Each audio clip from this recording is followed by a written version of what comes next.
తెలంగాణ రాష్ట్ర వ్యాప్తంగా ప్రతిరోజు దాదాపు 65 లక్షల మంది ప్రయాణికులను తమ గమ్యస్థానాలకు చేర్చే ఆర్టీసీ బస్సుల చక్రాలు ఎక్కడికక్కడ ఆగిపోయాయి. ఏప్రిల్ 22 అర్ధరాత్రి నుంచే బస్సులు డిపోలకే పరిమితమయ్యాయి. మండే ఎండల్లో వేసవి సెలవుల ప్రయాణాలకు సిద్ధమవుతున్న సామాన్య ప్రజలు, ఉద్యోగులు, విద్యార్థులు, మహిళలు ఇలా ప్రతి ఒక్కరూ ఇప్పుడు రోడ్ల మీద ప్రత్యామ్నాయ వాహనాల కోసం ఎదురుచూసే దయనీయ పరిస్థితి వచ్చింది. అసలేమైంది? సమ్మెకు వెళ్లాల్సిన అవసరం ఆర్టీసీ కార్మికులకు ఎందుకొచ్చింది? సమ్మె నివారణ కోసం జేఏసీ యూనియన్లకు ప్రభుత్వానికి మధ్య జరిగిన చర్చలు ఎందుకు ఫెయిల్ అయ్యాయి? దీని వెనుక ఉన్న అసలు కథ, కార్మికుల ప్రధాన డిమాండ్స్ ఏంటి అనే విషయాలను ఇప్పుడు మనం డీప్గా అనలైజ్ చేద్దాం.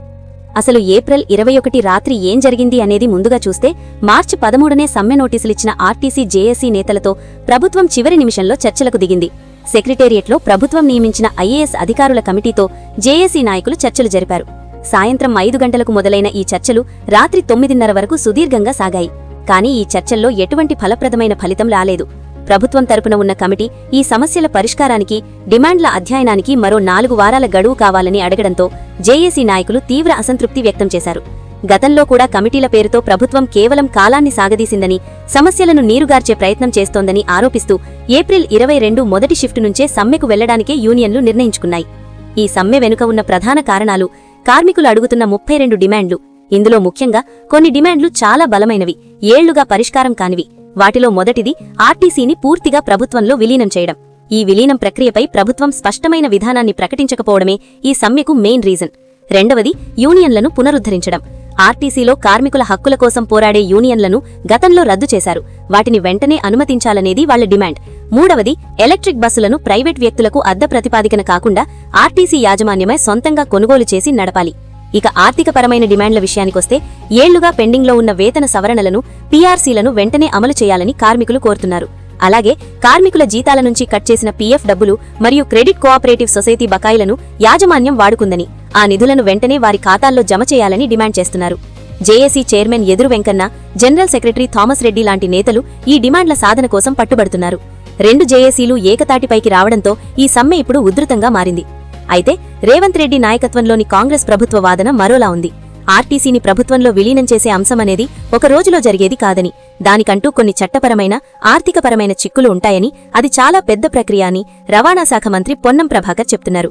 అందుకే లోతైన అధ్యయనం కోసం ఒక ఐఏఎస్ అధికారుల కమిటీని వేశామని, సమ్మె విరమించి ప్రభుత్వానికి సహకరించాలని ఆయన కోరారు. ప్రయాణికులకు ఇబ్బందులు కలగకుండా చూడాల్సిన బాధ్యత అందరిపైనా ఉందని మంత్రి విజ్ఞప్తి చేశారు. కానీ కార్మికులు ఈ వాదనను అంగీకరించే స్థితిలో లేరు. ఒకసారి మనం ఆర్టీసీ సమ్మెల హిస్టరీని గమనిస్తే, కార్మికులకు ప్రభుత్వాలపై ఉన్న అపనమ్మకం స్పష్టంగా కనిపిస్తోంది. ఈ విలీనం అనే డిమాండ్ ఈనాటిది కాదు. గత కేసీఆర్ ప్రభుత్వ హయాంలో 2019లో కూడా ఏకంగా 52 రోజుల పాటు కార్మికులు చారిత్రాత్మక సమ్మె చేశారు. అప్పుడు కూడా విలీనం, యూనియన్ల గుర్తింపు ప్రధాన డిమాండ్లు. ఆ సమ్మె ఎన్నో మలుపులు తిరిగి చివరకు విరమించబడింది. దాని తర్వాత గతేడాది మే నెలలో కూడా ఇలాగే సమ్మెకు పిలుపునిచ్చినప్పుడు ప్రభుత్వం త్రిసభ్య ఐఏఎస్ కమిటీ వేస్తామనడంతో జేఏసీ సమ్మెను వాయిదా వేసుకుంది.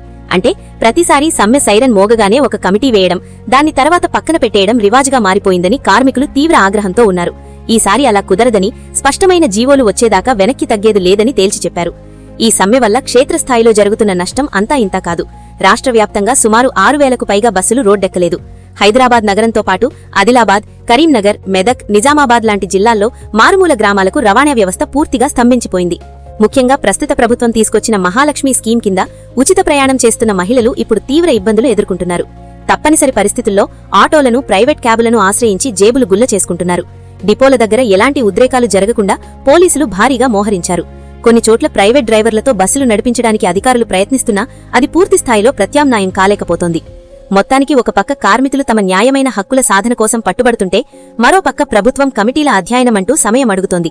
ఈ 2 వర్గాల పంతాల మధ్య రోజువారీ ప్రయాణాలపై ఆధారపడిన సామాన్య ప్రయాణికుడు మాత్రం తీవ్రంగా నష్టపోతున్నాడు. ఇప్పటికే సిపిఐ లాంటి పార్టీలు కార్మికుల సమ్మెకు సంపూర్ణ మద్దతు ప్రకటించాయి. సమ్మెను భగ్నం చేయడానికి ప్రభుత్వం కఠిన చర్యలు తీసుకుంటుందా, లేక కార్మికుల ప్రధాన డిమాండ్లకు తల ఒగ్గి చర్చల ద్వారా సమస్యను పరిష్కరిస్తుందా అనేది రాబోయే రోజుల్లో తేలనుంది. మరి ఈ ఆర్టీసీ సమ్మెపై మీ అభిప్రాయం ఏమిటి? కార్మికుల డిమాండ్లు న్యాయమైనవేనా, లేక ప్రయాణికులను ఇబ్బంది పెట్టడం కరెక్ట్ కాదా?